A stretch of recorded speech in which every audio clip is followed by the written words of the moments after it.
पूजनीय संत समाज, सज्जनों एवं देवियों, कल अष्टांग योग पर कुछ चर्चा हुई थी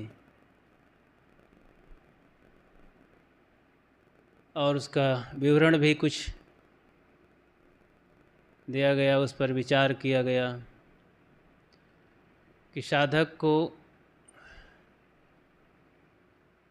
साधना के क्षेत्र में आगे बढ़ने के लिए क्रमशः साधना करने के लिए महापुरुषों ने सीढ़ी बनाई है। यम नियम आसन प्राणायाम प्रत्याहार धारणा ध्यान समाधि, ये 8 अंग हैं। जब हम क्रमशः इस पर विचार करते हैं और फिर आचरण करते हैं तो जीवन जीना, साधना करना सरल हो जाता है। यम नियम, ये दोनों नियम सदाचार और कुछ बातों का पालन करना है, तो इससे मन पवित्र होता है। और बिना मन पवित्र किए, मजबूत किए साधना में आगे कैसे बढ़ेंगे। शुरू में बात बताई गई कि यम में सबसे पहले अहिंसा का पालन करना है। अब अहिंसा में तन मन वचन के द्वारा अहिंसा पालन करनी, यही नहीं कि हाथ से केवल चाकू छुरी से न मारें, बाकी मारते रहें, या केवल गाय न मारें बाकी सब जानवर को मारते रहें।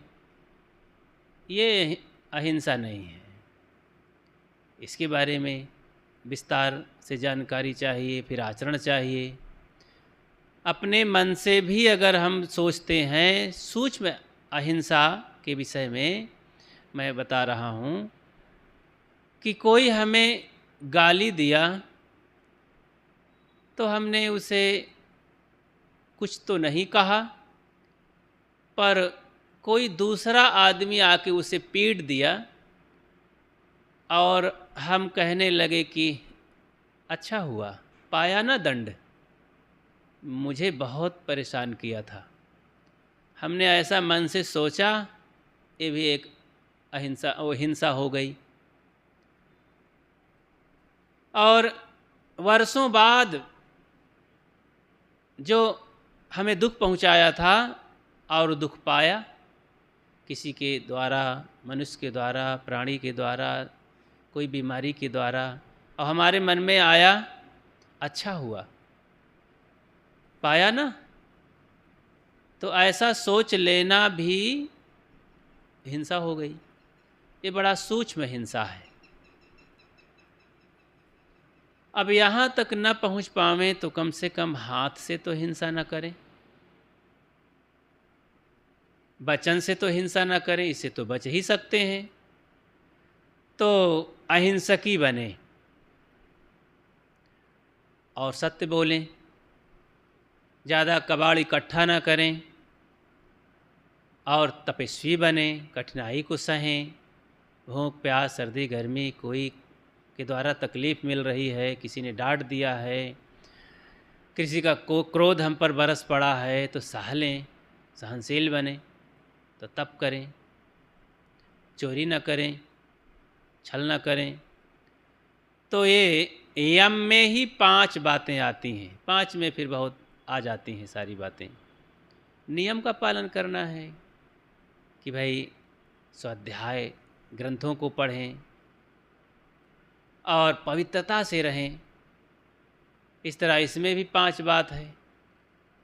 ध्यान करें, पवित्रता से रहें और झूठ ना बोलें। तो इस तरह से यम नियम का पालन करते हो तब हम आगे बढ़ते हैं। तो आसन लगा के बैठें, फिर प्राणायाम कर लें, तो शरीर को भी ठीक ठाक कर लें, और फिर साधना धारणा ध्यान समाधि, ये 3 फिर खास ऊंचाई पर की बात है। साधना और खान पान भी ठीक ठाक कर लें, प्रत्याहार जिसे कहते हैं।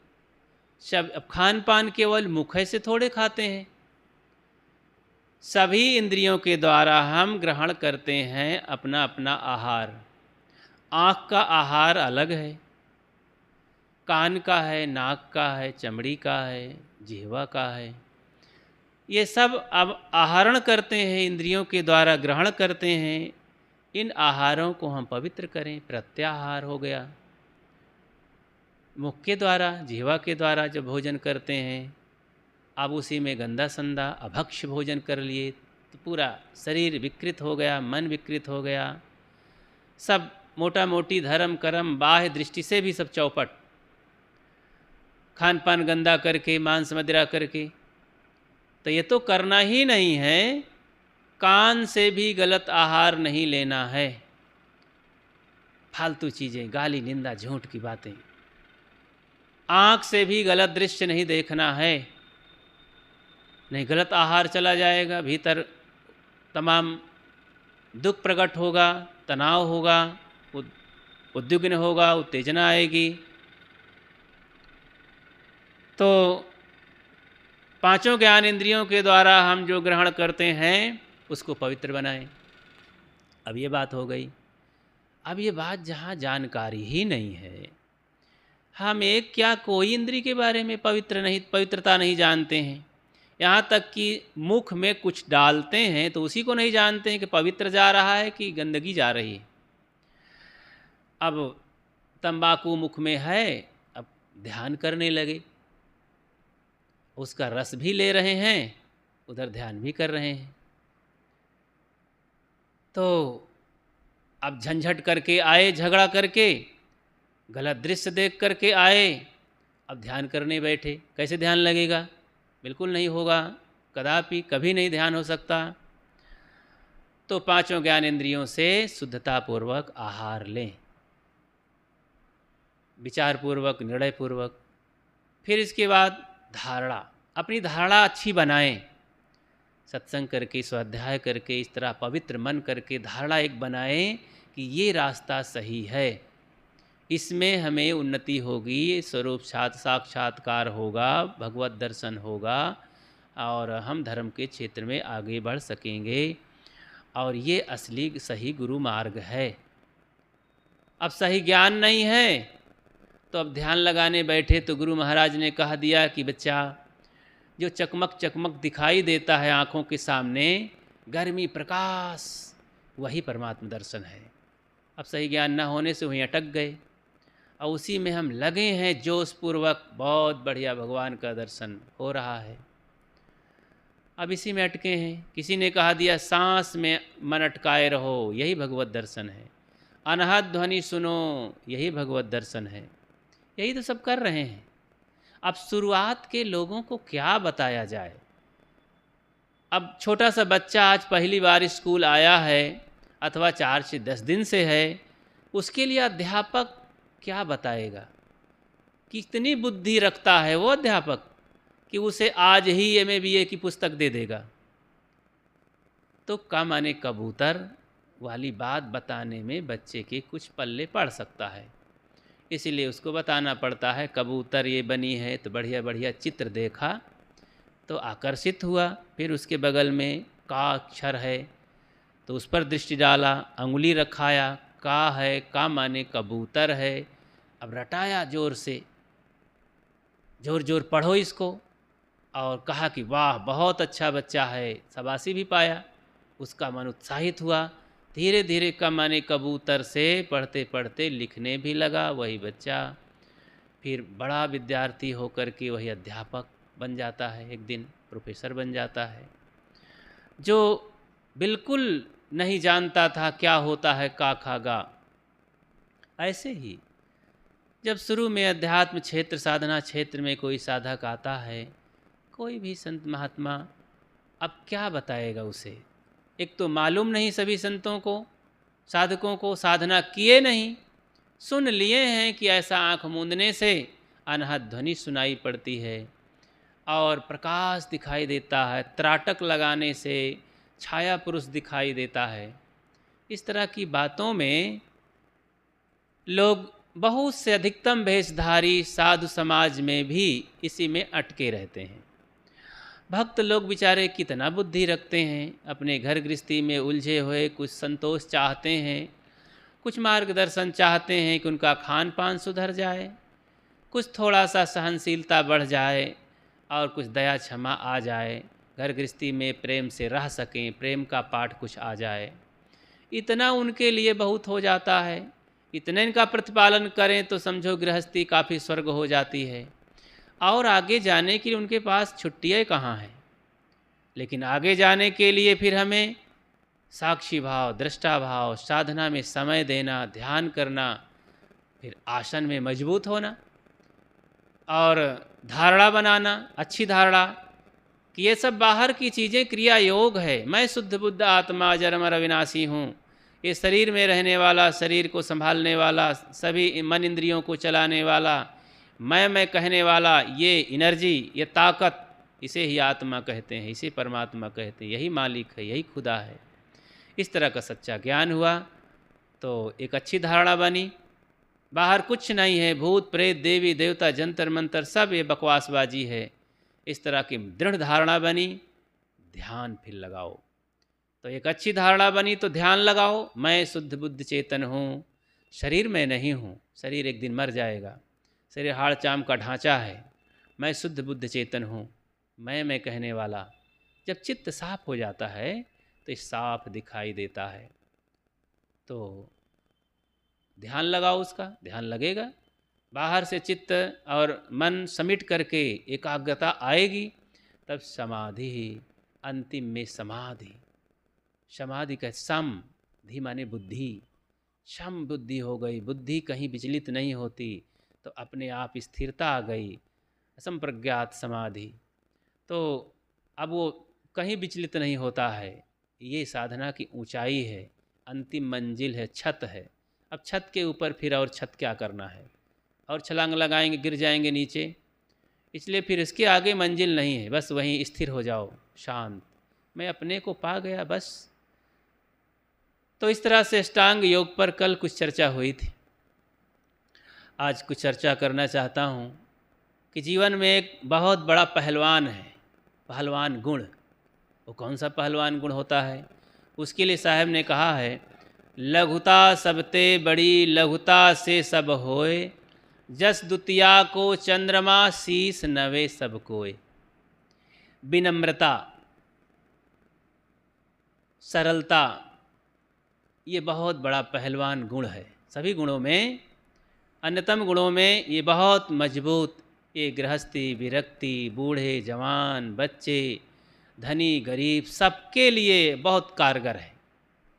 जो विनम्र होगा वो उन्नतशील होगा, आगे बढ़ेगा, प्यारा होगा, सबका मोहक होगा, सबको बसा लेगा, सबके हृदय में बस जाएगा।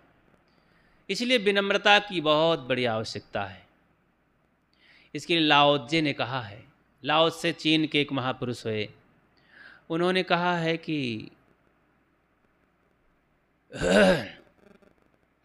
कोमलतम तत्व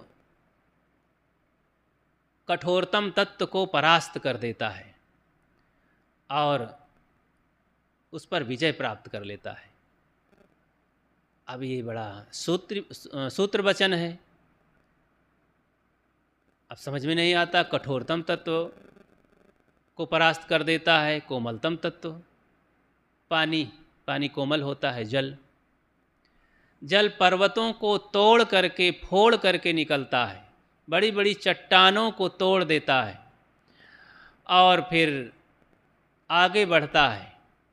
बड़े बड़े मजबूत पत्थरों को काट कर, पेड़ों को धंसाता हुआ, गिराता हुआ आगे बढ़ता है।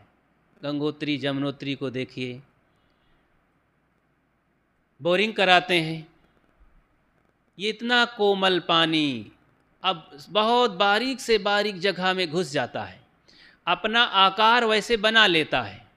इतना कोमल, इतना पतला पानी, विनम्र, उसके पास कोई अहंकार नहीं कि मैं पर्वत को तोड़ सकता हूँ, सकती हूँ, तो मैं कहीं नहीं जा सकती।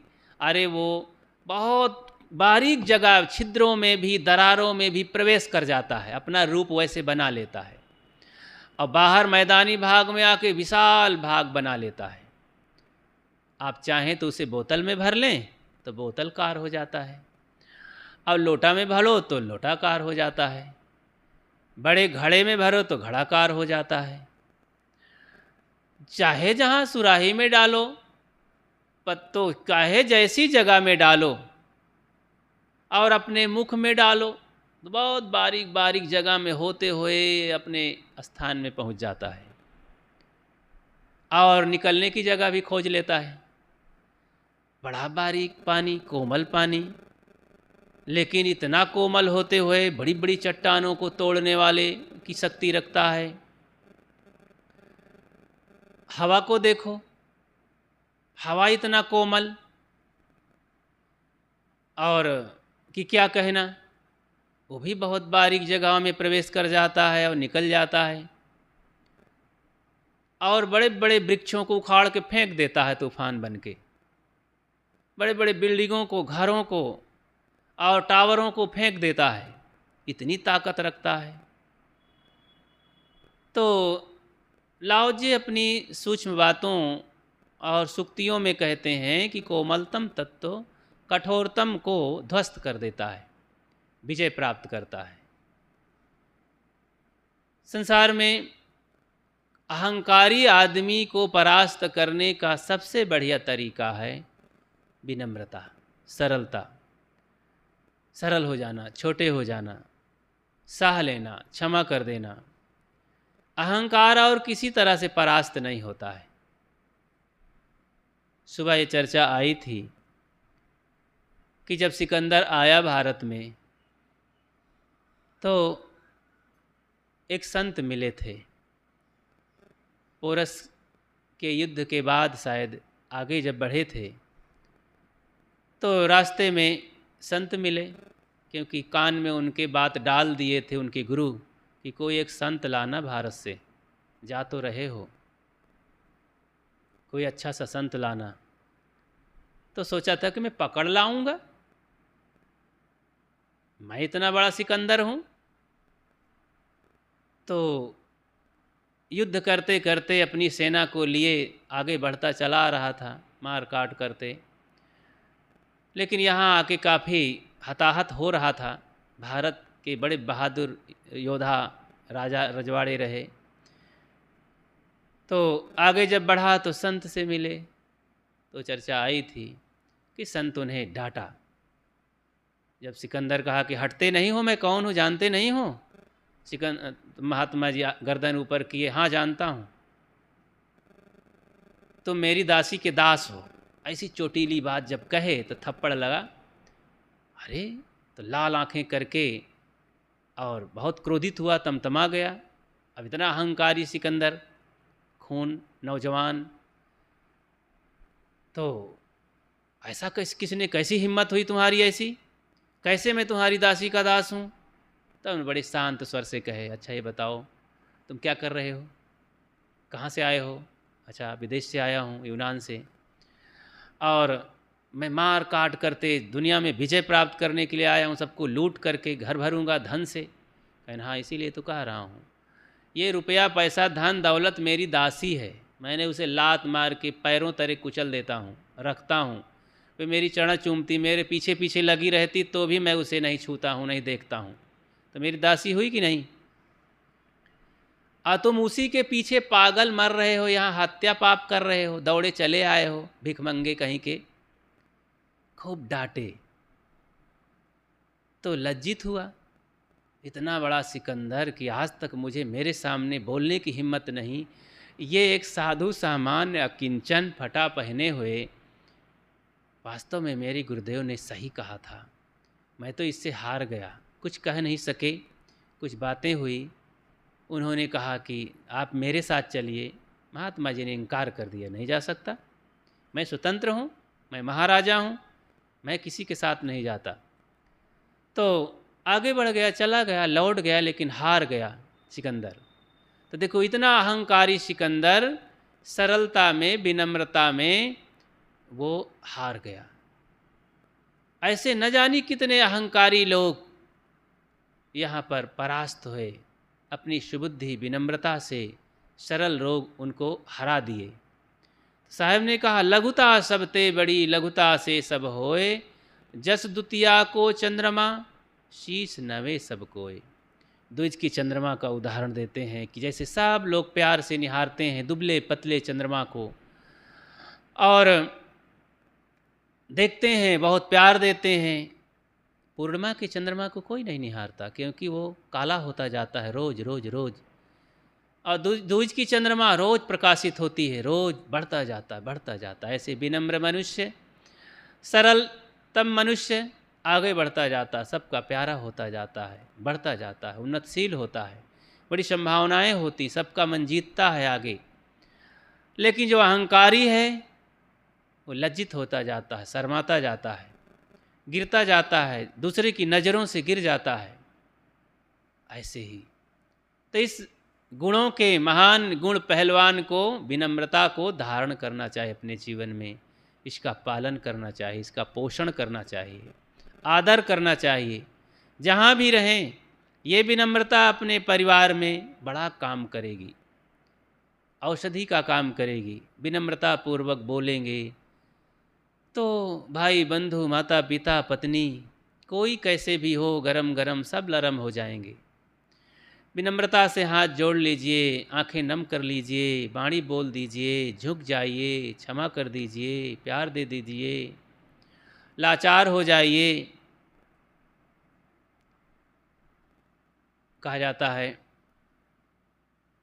वो राहुल सांकृत्यायन विदेश जा रहे थे, बड़ी लंबी यात्रा करते थे, बहुत बड़े विद्वान थे, 33 भाषाओं के ज्ञाता थे और बौद्धिस्ट थे, बहुत ज्ञानी थे। उन्होंने बहुत ग्रंथों को लिखा और प्रचार प्रसार किया, तो उनके पुस्तकें पढ़ाई जाती हैं विश्वविद्यालयों में। बहुत बड़े दार्शनिक थे। तो जा रहे थे, चाइना जा रहे थे, तो रास्ते में अब भाषा वाषा जानते नहीं थे, पहली बार जा रहे थे शायद। तो आगे कुछ बॉर्डर पर सिपाही मिले और कुछ लोग जंगली मिले, वो लोग खतरनाक थे और भाला बर्छी लेके आ गए सामने 4-6 लोग। अब ये तो भाषा भी नहीं जानते हैं, बोलें तो क्या बोलें, उनकी भाषा ये समझ नहीं पा रहे हैं, अपनी बोलते हैं तो वो नहीं समझते हैं। तो विद्वान तो थे ही, तो कुत्ता वाला आचरण किए। जैसे जब कुत्ते लड़ते हैं आपस में तो कमज़ोर कुत्ता क्या करता है, पूंछ दबाए के, जीभ निकाल के, दांत निपोर के लेट जाता है।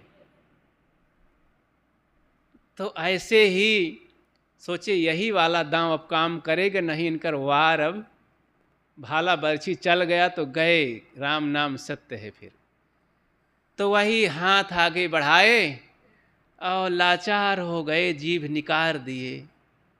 सोचे कि अरे ये तो मर ही गया। आ गए, विनम्र हो गए, भाला बर्छी सब नीचे कर लिए और इशारा हाथ से कि मैं जाने वाला इधर है, और रास्ता दे दिए, निकल गए आगे। तो ये दांव लगाए तो बच गए, विनम्रता का, सरलता का, छोटा बन गए, पिघल गए। तो ऐसे ही कैसा भी आदमी हो, आप लोग अपने घरों में, गाँव में देखते होंगे, कोई आदमी बड़े ताव में मारने के लिए, हमको कुछ करने के लिए आ रहा है, तो आप उनके सामने कह दीजिए कि अच्छा भैया लीजिए, गलती हो गई, आप मार लीजिए, हमें कुछ कह लीजिए। तो कैसा अभागा आदमी है कि कुछ करेगा, सरल हो जाएगा। अच्छा कोई बात नहीं भाई। तो एक पड़ोसी की हाल है, उसकी बहू थी, झाड़ू लगा करके, अब बहू थी नई, बहू थी, उतना समझ नहीं थी।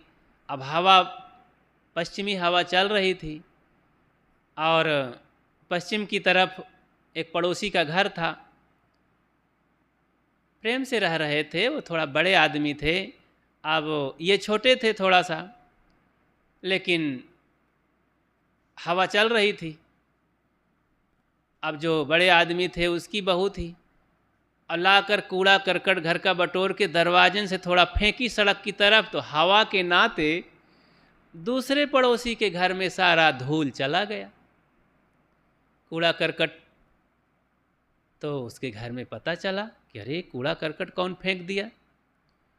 तो घर का मालिक चौपाल में सोया हुआ था, जग रहा था, देख रहा था। देखा ताव में आ करके लठ निकारा, कैसी हिम्मत हुई, मेरे घर में अपना कचरा फेंकोगे। कुछ अंट संट बकने लगे, आंखें लाल कर लिए, छोड़ूंगा नहीं। तब सोचे भीतर का मालिक जो फेंकने वाली बहू थी, उसका जो ससुर था, सोचा कि गलत तो हुआ, मेरी बहू ने गलती किया, अब मैं क्या करूं। अब इसी गर्मा गर्म में मैं कुछ कहता हूं तो फिर लट्ठम लट्ठ हो जाएगी। बाहर सोच करके निकला कि भाई साहब मेरी बहू ने बहुत गलत किया। सही बात है, अपने घर का कूड़ा करकट कैसी हिम्मत हुई इसकी फेंकने की, मुझे भी बहुत बुरा लगा। ऐसा करो, अपने घर का सारा कूड़ा करकट इसमें फेंक दो मेरे घर में, और जो आपकी मर्जी हो सो करो, आओ मुझे ही मार डालो। जैसे ही कूड़ा करकट का नाम लिया, अच्छा भैया क्या कहें, अब मुझे थोड़ा बुरा लग गया था देख करके कि कैसे कर दिए हैं, मेरे मुख से गलत निकल गया, आपके लिए क्षमा करें मुझे। नहीं भाई साहब, आप क्षमा न मांगे, मैं क्षमा मांगता हूँ, मेरी बहू गलत किया है, ऐसा नहीं करना चाहिए। आपके घर में कूड़ा करकट चला गया, लाओ मैं झाड़ देता हूँ। नहीं नहीं, अब हम सब झाड़ लेंगे। तो इस तरह दोनों बहुत सरल हो गए और दोनों के अंदर प्रेम और दूनापन प्रकट हो गया।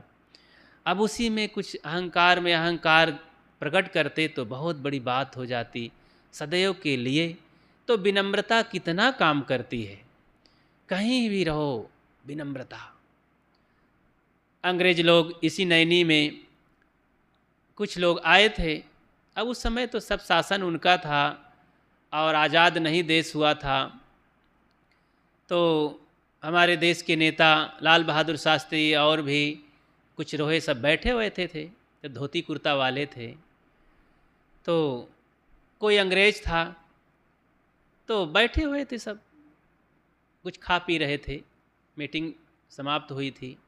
एक अंग्रेज के अंदर कुछ चुहलबाजी सूझी। उन्होंने कहा, शास्त्री जी आप ये धोती कुर्ता पहने रहते हैं, एक तो छोट के हैं और धोती कुर्ता पहने रहते हैं, आपको कोई खदेड़े तो इसी में आरच के गिर जाएंगे, भाग नहीं सकेंगे। एक बार नहीं बोले, दोबारा नहीं बोले, तिबारा बोले कि सुनिए जी। अब वो इंग्लिश में बात किए। उन्होंने कहा कि तुम लोग डरपोक हो इसीलिए पैंट पहने हो, हम लोगों को भागने की ज़रूरत ही नहीं पड़ती है, हम क्यों डरें। धोती कुर्ता वाले कभी भागते हैं क्या?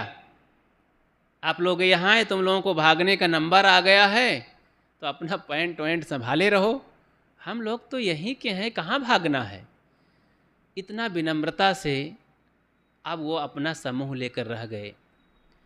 गांधी जी जल जहाज में चले जा रहे थे, अंग्रेज लोग परेशान कर रहे थे। एक गाली लिख करके एक अंग्रेज बुरी बुरी बात लिख करके और पकड़ा दिया, पत्र मोड़ करके, उसमें एक पिन लगाए हुए थे, गांधी जी को दिए। गांधी जी समझ रहे थे कि उटपटांग लिखा होगा मेरे बारे में। तो उन्होंने क्या किया कि पिन निकाल लिया और उसी नदी में डाल दिया, पानी में फेंक दिया, पत्र को पढ़े ही नहीं। थोड़ी देर में अंग्रेज पूछता है कि बापूजी पत्र को पढ़े नहीं हैं आप, देख लिए हैं? कहे हाँ जान गया, देख लिया। कहे अरे उसमें काम की चीज़ है, आप फेंक दिए उसको। कहें काम की चीज़ में ले लिया। तो क्या लिए हैं आप, तो पत्र पानी में डाल दिए। कहें भाई उसमें की पिन मैंने ले लिया, मेरे काम की चीज़ थी और उसमें कोई काम की चीज़ नहीं थी। अपना समूह लेकर के रह गए अंग्रेज कि मैं तो वास्तव में गाली लिखा था, उसमें था ही क्या, केवल चिढ़ाने की बात थी। तो बापूजी होशियार थे, क्यों चिढ़ते बकवास की बात पढ़ करके। तो पिन निकाल लिए, काम देता है वो दूसरे पत्र में लगाने के लिए। तो इस तरह से जो ज्ञानी पुरुष हैं विनम्रता से हर जगह निपट लेते हैं और विजय प्राप्त करते हैं। जीवन को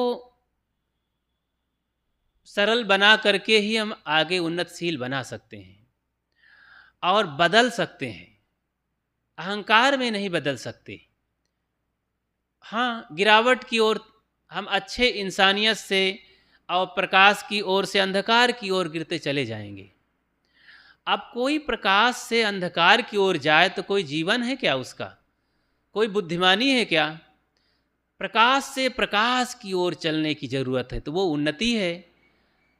कोई अज्ञान से ग्रसित है, खान पान चाल चलन सब कुछ गंदा है उसका। अब सत्संग में और इस जीवन को पा करके, मनुष्य को पा करके जीवन असत्संग में नहीं जाता, धर्म कर्म से विरोध कर रहा है, संतों से विरोध कर रहा है, धर्म कर्म से विरोध कर रहा है, घृणा कर रहा है। तो एक तो अज्ञान में जीवन है, अंधकार में है, दूसरा और अंधकार की तरफ चला जा रहा है। कोई आदमी है अंधकार में है, गलत खान पान चाल चलन सब गंदा है, दुखी है, लेकिन अब संत गुरुजनों के पास सत्संग में ध्यान चिंतन कर रहा है, अध्ययनशील है, धर्म कर्म कर रहा है, तो प्रकाश की ओर चल रहा है, अंधकार से प्रकाश की ओर चल रहा है। कितना सौभाग्यशाली है! ये सौभाग्य की बात है। अंधकार से अंधकार की ओर जाना बहुत बड़ा दुर्भाग्य है, और कोई अगर प्रकाश से प्रकाश की ओर जाए तो और महासौभाग्य है। ये कैसा है? कोई सत्संगी है, अगर और सूक्ष्मतम बात ग्रहण करके, खोज करके धर्म की गहराई में आगे बढ़ रहा है, मैं कौन हूँ, मेरा कर्तव्य क्या है, आत्मा क्या है, परमात्मा क्या है, ध्यान समाधि तक पहुँचने की कोशिश कर रहा है, तो एक तो मानव जीवन प्रकाश का मिला, काफ़ी विवेक विचार और सात्विक जीवन जी रहा है। अब आत्मचिंतन की गहराई में भी पहुँच रहा है, तो प्रकाश से प्रकाश की ओर जा रहा है। ये बड़ा सुखद विषय है और बहुत बड़ी उन्नति का पाठ है, बहुत बड़ा सौभाग्य है। यही करने के लिए जीवन मिला है। तो ये मार्गांतरीकरण बदल करके हम अपने को बदल करके हम अच्छा बना सकते हैं। ये मार्गांतरीकरण क्या है? संत गुरुजनों की संगत से, स्वाध्याय चिंतन से जीवन को हम पूरा पूरा बदल सकते हैं।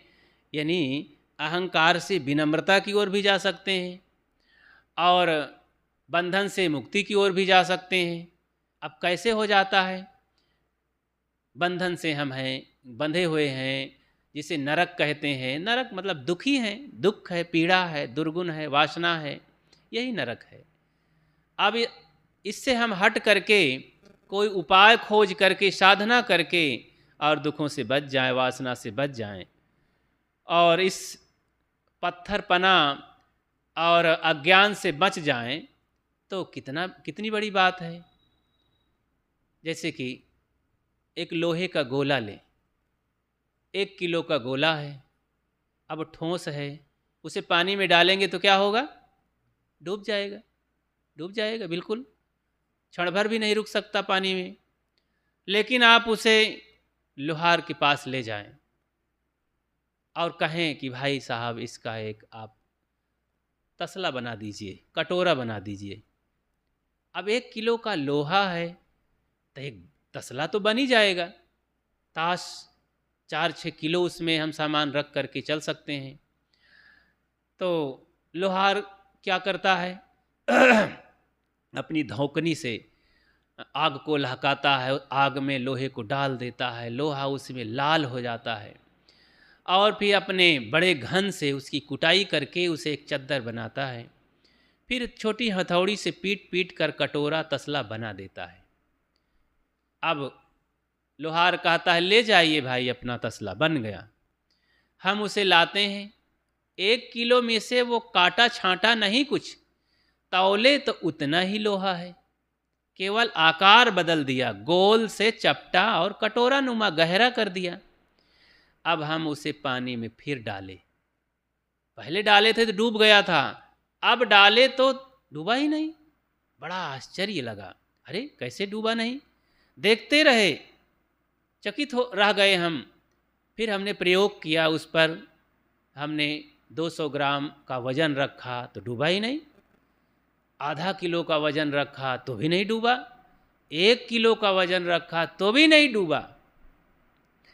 1 किलो का पहले लोहा था तो फट से डूब गया था। 1 किलो क्या, सुई डालोगे तो डूब जाएगी, मुश्किल से 2-3 रत्ती की रहती होगी और डूब जाती है सुई। और 1 किलो का लोहा तो डूब ही जाएगा।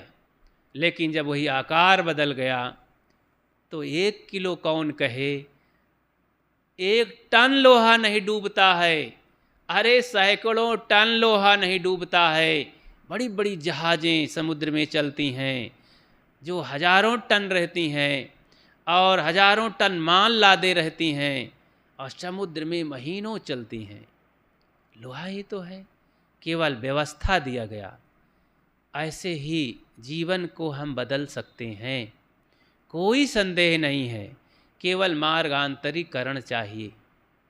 ऐसे ही हम देख रहे हैं तमाम बिगड़े लोग अपने जीवन को बदल लिए, सुधर गए, दुखी से सुखी हो गए, अपराधी से सज्जन हो गए, चोर उचक्का से सज्जन हो गए, कितना बढ़िया जीवन जीने लगे।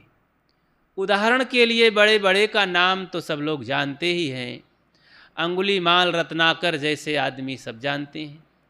सामान्य रूप से अपने घर गांव में आप देखते होंगे, अधिकतम तो हमारे भक्तों में से कितने ऐसे लोग हैं जन्मजात मांसाहारी, शराबी, कबाबी, बीड़ी, सिगरेट, इसी गृहस्थी में पस्त, लेकिन संत गुरुजनों की संगत में आकर के अपनी बुरी आदत बहुत सारी छोड़ दिए हैं। बीड़ी, पान, तमाकू, गांजा, धतूर, बीड़ी, सिगरेट, मांस, मदिरा, भूत प्रेत, देवी देवता, गंगा गढ़ही, कितना जो कालिक थी, कचड़ा था, दलदल था, उसी में फंसे थे, छूट गया। बड़ा हल्का जीवन महसूस कर रहे हैं और बड़ा बदलाव हो गया है उसमें। अब वो जाने या ना जाने बदलाव को, उनसे पूछो कि भैया कुछ फर्क पड़ा? हाँ महाराज, अब बहुत अच्छे से खा पी रहे हैं, इतना जान पाएंगे, ज़्यादा नहीं, क्योंकि उनके पास शब्द नहीं होते हैं बताने के लिए, शैली नहीं होती है। पूछो भैया भक्ति में कुछ फर्क है संतों की संगत में? हाँ महाराज, आपकी संगत में जब से दीक्षा गुरु मंत्र ले लीन है तब से हमें बुखार नहीं आवा, अब घुटना तो दर्द ही नहीं करता है, बहू को बच्चा भी हो गया है, महाराज बड़ा सुकून से जीवन निर्वाह हो रहा है। अब महाराज तो चुपे हो जाएंगे कि और बात बढ़ाएंगे तो बड़ा मुश्किल हो जाएगा। तो क्या इनसे पूछें? ये तो छोटी छोटी बातें, सामान्य बातें, हमने तो इसके लिए कोई प्रयास किया ही नहीं, हमने तो मूल बात बताया है। अब बात तो है ही है, मूल गहेते काम है, मूल बात को पकड़ लेने से तब तो फल फूल पत्ता सब मिल ही जाते हैं। ये सब बाहर की चीज़ें हैं, ये तबीयत ठीक रहना, स्वास्थ्य अच्छा रहना, बेटी बेटे का सौभाग्य प्राप्त करना, खेती बाड़ी बढ़ जाना, नौकरी चाकरी लग जाना, हमारी मूल बुद्धि दुर्बुद्धि से सुबुद्धि जब आ ही गई, हमने आत्मचिंतन किया, चरित्र सुधार किया, तो मूल बात हमने कर लिया। तो जो इर्द गिर्द तमाम चीज़ें हैं इसमें फर्क बदलाव तो आना ही है। हमने मूल चीज़ हलवाई से मांगा, हलवाई साहब हमें 1 किलो बर्फ़ी दीजिए, और हमारे 10 साथी हैं, 100-100 ग्राम दीजिए। अब उस देखा कि ये लोग खाएंगे, तत्काल खाएंगे, तो सबको प्लेट में कर कर के दिया और एक एक गिलास पानी भी पहुंचाया। हमने उसे बर्फ़ी मांगा, अब प्लेट तो मांगे नहीं, गिलास तो मांगे नहीं, अब सब कुछ दे दिया, यहाँ तक कि आदर सम्मान किया, लाके चल के दर पर दिया। अब प्लेट भी उठा ले गया हमारी जूठी, हमने तो बर्फ़ी मांगा था। फिर कहा कि भाई 1 किलो मिठाई पैक कर दो, तो उठाया कागज़ का डिब्बा, बढ़िया सा गत्ता डिब्बा, उसमें पैक कर दिया, और 50 ग्राम मिठाई का डिब्बा भी मिठाई के भाव 200 किलो, 300 किलो, 400 रुपया किलो तौल दिया। हमने मिठाई मांगा था, कागज़ का डिब्बा तौल दिया। तो ये तो सब होना ही है। निमंत्रण पाओगे तो थाली और पत्तल आपको मांगने की जरूरत नहीं पड़ेगी, वो लोग देंगे ही, निमंत्रण देने वाले। भोजन के साथ साथ पत्तल थाली सब मिलेगा, घबराने की जरूरत नहीं है। जब हम भजन करेंगे, चरित्र सुधार करेंगे, सद्बुद्धि आएगी जीवन में, आत्मचिंतन होगा, तो जीवन में सर्वांगीण विकास होगा, सारी उन्नतियां आ जाएंगी। साहेब ने कहा, साचे श्राप न लागे, साचे काल न खाए, साचे साचा जो चले ताको का नसाए।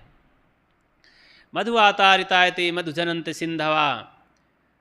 तो नियम से चलने पर, रित से चलने पर सारी वनस्पतियाँ, जंगल राज्य और बद्दल और ये धरती, मतलब पूरी प्रकृति हमारा सहयोग करती है, मधुवर्षणी हो जाती है, सुख पहुँचाने वाली हो जाती है।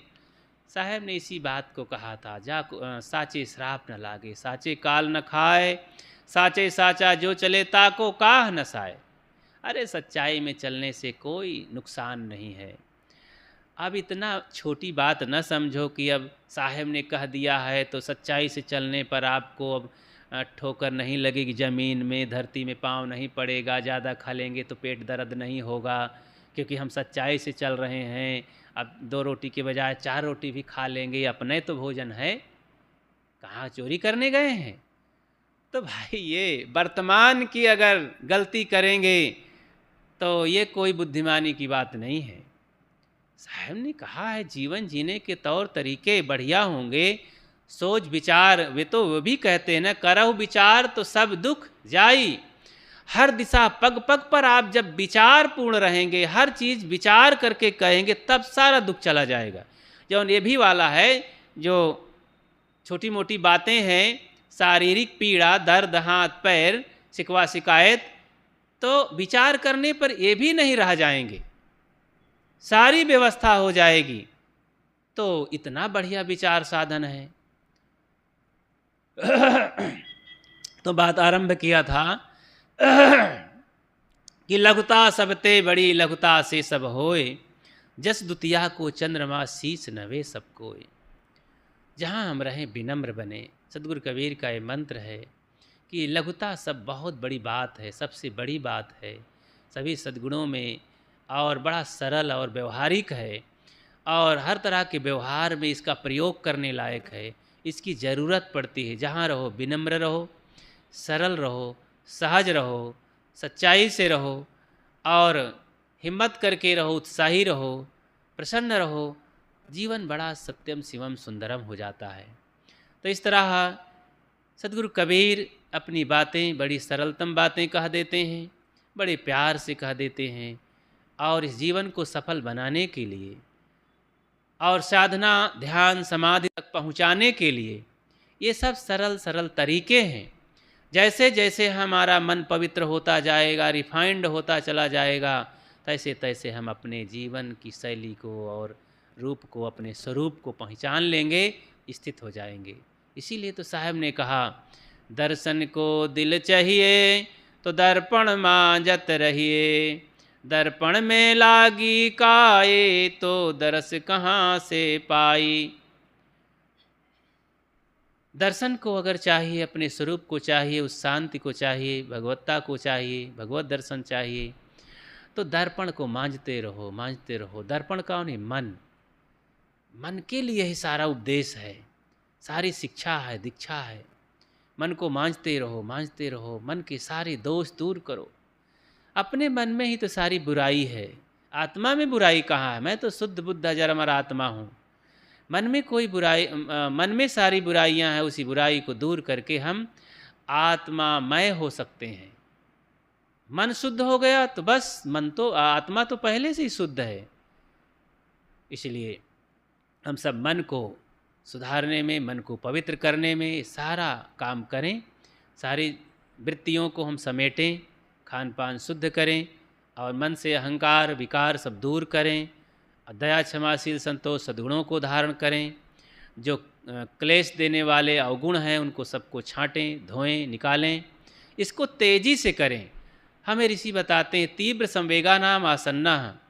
तेजी से साधना करने पर अपना कल्याण, अपना सुख शांति निकट हो जाता है, बहुत जल्दी हो जाता है। हमको दिल्ली जाना है, अब पैदल चलेंगे तो महीनों लगा देंगे, साइकिल से चलेंगे तो बहुत काफ़ी दिन लग जाएगा। मोटरसाइकिल से चलेंगे तो भी 2-3-4 दिन लगा देंगे, 2-3 दिन लगा देंगे। और ट्रेन से चलेंगे तो कुछ घंटे लग जाएंगे, हवाई जहाज़ से चलेंगे कुछ मिनट लग जाएंगे। तो आपके चलने पर आपकी गति के अनुसार निर्भर है। तो अब सत्संग नहीं करते हैं, ध्यान नहीं करते हैं, स्वाध्याय नहीं करते हैं, कोई रुचि नहीं है साधना में, तो करते रहो, कई जन्म लग जाएंगे। इस जन्म की क्या बात, कई जन्म लग जाएंगे। अनादिकाल से हम भटकते रहे, कई बार मनुष्य जीवन को पाते रहे, ऐसा सुनहला अवसर मिलता रहा और फिर मिल मिल करके पा करके इस जीवन को हम फिर नरक में चाहते रहे। नहीं आए, आज फिर अवसर मिला है और पूर्व जन्मों के संस्कार जगे हैं। आज मेहनत नहीं करेंगे, साधना नहीं करेंगे तो फिर चूक जाएंगे। ऐसा कई बार अनादि से होता रहा, फिर चूक जाएंगे तो कई जन्म लग जाएंगे। तो अनादि से यही होता रहा, तो हमें आज तेजी से लगना है। ऋषि इसलिए कहते हैं तीव्र संवेगा नाम आसन्ना हेयम दुखम अनागतम। आगे जो आने वाला दुख है, अभी तो ठीक ठाक है, सदाचार से चल रहे हैं तो ज़्यादा दुख नहीं है, कोई समस्या नहीं है। लेकिन जो प्रारब्ध में अपने है छिपे हुए हैं, दबे हुए हैं, आगे आने वाला दुख है और ये शरीर छूट जाएगा तो फिर जो होने वाली गति है उसके लिए हमने कुछ प्रबंध किया। ऋषि कहते हैं हम जो अनागत का दुख है तो इसको जानने की ज़रूरत है, उसके लिए साधना करके अभी से पवित्र हो जाओ, अभी से उस सारे दुखों, आने वाले दुखों को ध्वस्त कर दो, जला दो, भस्म कर दो अपनी साधना से। तो इस तरह से हमें अनेक प्रकार का अनुभव, जो धर्म क्षेत्र के वैज्ञानिक संत गुरुजन हैं तो उन्होंने सूत्र दिया है, साधना करके अनुभव बताया है।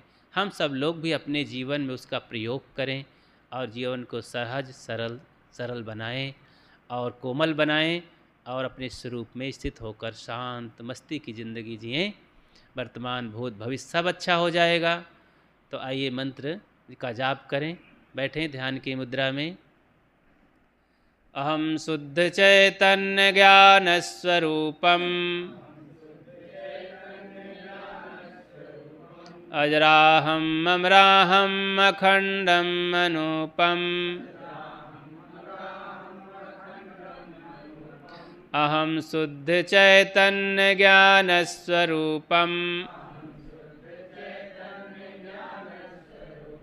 अजराहम अमराहम अखंडम अनूपम।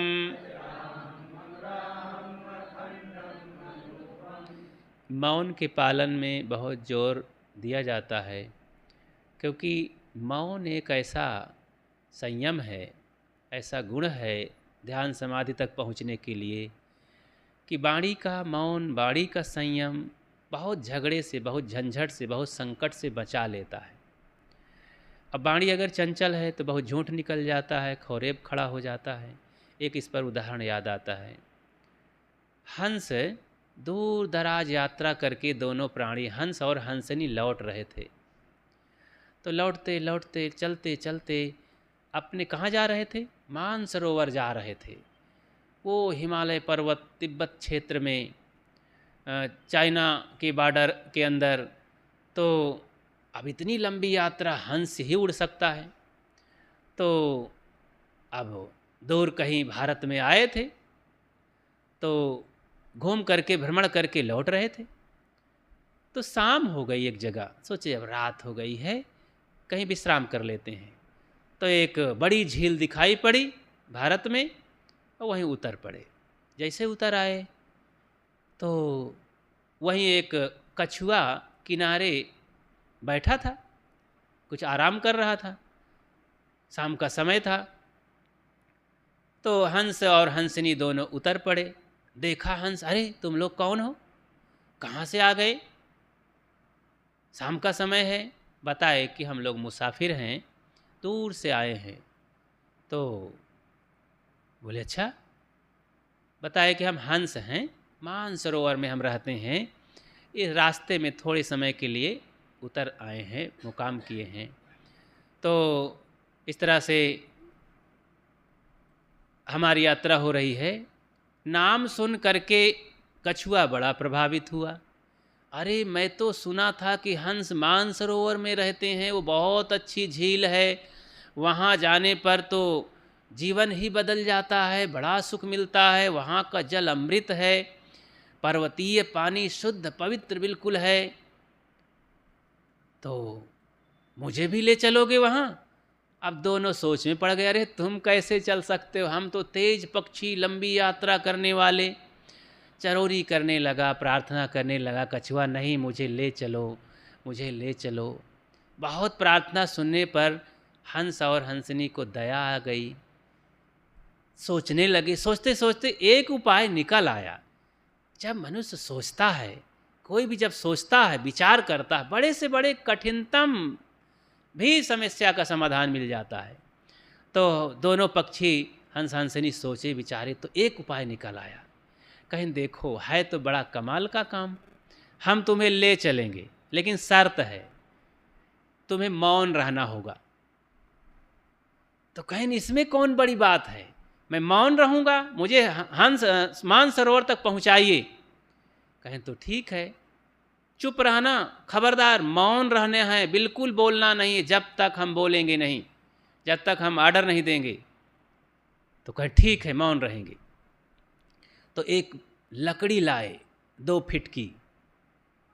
अब कहा देखो हम दोनों इसको चोंच में पकड़ेंगे और तुम बीच में लटक लेना, अपने मुख से पकड़ करके तेजी से लकड़ी को लटक जाना, बोलना नहीं। अब हम पहुंचा देंगे मानसरोवर तक, तेजी से उड़ेंगे। तो इस तरह कछुआ ने कहा अरे ठीक है, मैं तो जिसको पकड़ता हूं जब तक गधा नहीं बोलता तब तक छोड़ता नहीं हूं। तो कहा मैं तब इतनी पकड़ मेरी है तो मैं लकड़ी को पकड़ लूंगा, इसमें छोड़ने की क्या बात है।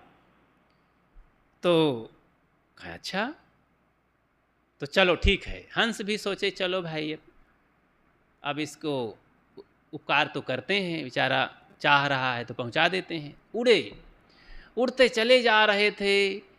अब सुबेरा हो ही गया था, यात्रा कर रहे थे, कुछ बच्चे खेल रहे थे मैदान में, नज़र पड़ी अरे देखो तो ये कछुआ उसमें टंगा चला जा रहा है, पक्षी लिए जा रहे हैं, ये लगता है मर गया है, मुर्दा है, मुर्दा है। कछुआ को बड़ा ठोकर लगा, बेवकूफ़ लोग ये बच्चे, मैं जिंदा कछुआ हूँ, अब मुझे ये लोग मुर्दा कह रहे हैं। उससे रहा नहीं गया, अब बोल पड़ा रे बच्चे मूर्खों, मैं जिंदा हूँ। जैसे बोला तो मुख खुल गया, गिरा जमीन में, कठोर जमीन में, फड़ाक से फूट गया, हड्डी पसली खोपड़ी सब अलग हो गई। अब हंस बेचारे क्या करें, शर्त के अनुसार तो कहे थे लेकिन वो माना नहीं। हंस उड़ गए कि अब तो मर ही गया, क्या करना है, अपने ही कर्मों से मरा है, मेरा क्या दोष है। तो बंधुओं ऐसे ही शर्त है कि मौन रहो।